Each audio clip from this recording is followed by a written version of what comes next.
নমস্কার বন্ধুরা, আজকে আবারও চলে এসেছি একটা নতুন ভিডিও নিয়ে। এখানে দেখুন নিয়ে এসেছি 2 পিস ইলিশ মাছ। কারণ ইলিশ মাছ তো বেশি খাবার লোক নেই, আমি একাই।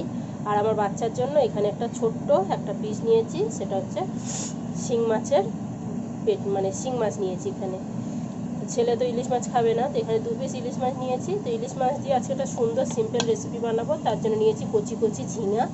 এই যে দেখুন, যেগুলোকে ঝিঙা বা যাই বলে, এই যে লম্বা লম্বা করে নিজেদের পছন্দ মতো করে কেটে নেবেন। আমি এইভাবে বরফি সাইজে করে কেটে নিয়েছি।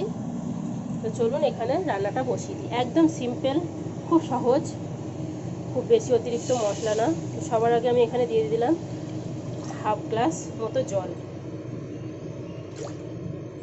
বড় গ্লাসের হাফ গ্লাসের একটু উপরে জল দিয়ে দিলাম। এবারে দিয়ে দিচ্ছি এখানে মাছ। এরপরে দিয়ে দিচ্ছি এখানে ঝিঙেগুলো।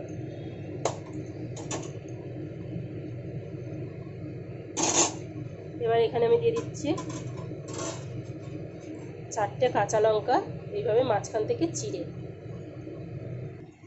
এরপরে এখানে দিয়ে দিচ্ছি একটু হলুদ গুঁড়ো আর একটুখানি 1 চিমটি মতো জিরে গুঁড়ো।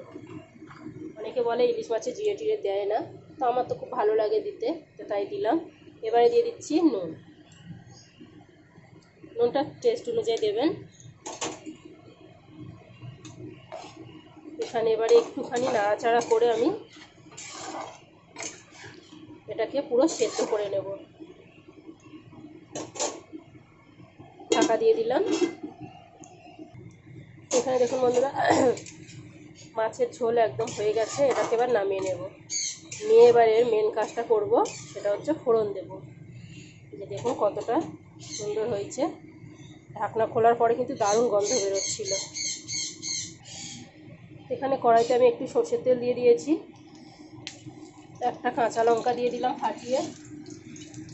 এখানে দিয়ে দিলাম কালো জিরে। আর কিচ্ছু মশলা দেবো না, ভালো করে তেলটাকে গরম হতে দেবো, ফোড়নটাকে।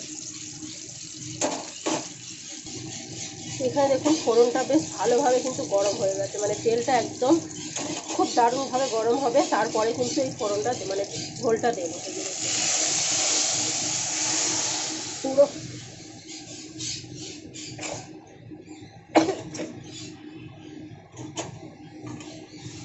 দেখুন ধোঁয়া ওটা একদম, ফোড়ন কত সুন্দর হয়েছে আর দারুণ গন্ধ বেরোচ্ছে। যারা সবসময়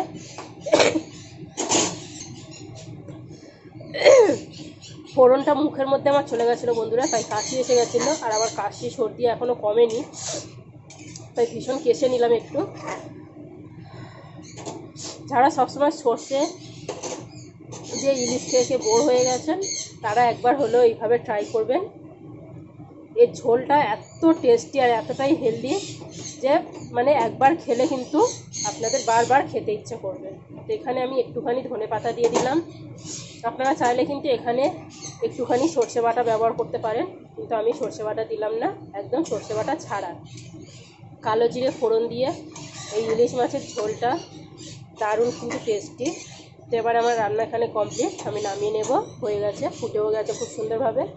এবারে রান্নাটা দেখছেন কত সুন্দর দেখতে হয়েছে, খেতেও কিন্তু ততটাই ভালো। তো আজকে ভিডিও এই পর্যন্ত বন্ধুরা, আজকের মতো টাটা। ভালো লাগলে অবশ্যই আমার চ্যানেলটাকে সাবস্ক্রাইব করবেন। বন্ধুদেরকে অনেক অনেক ধন্যবাদ আমার ভিডিও দেখার জন্য।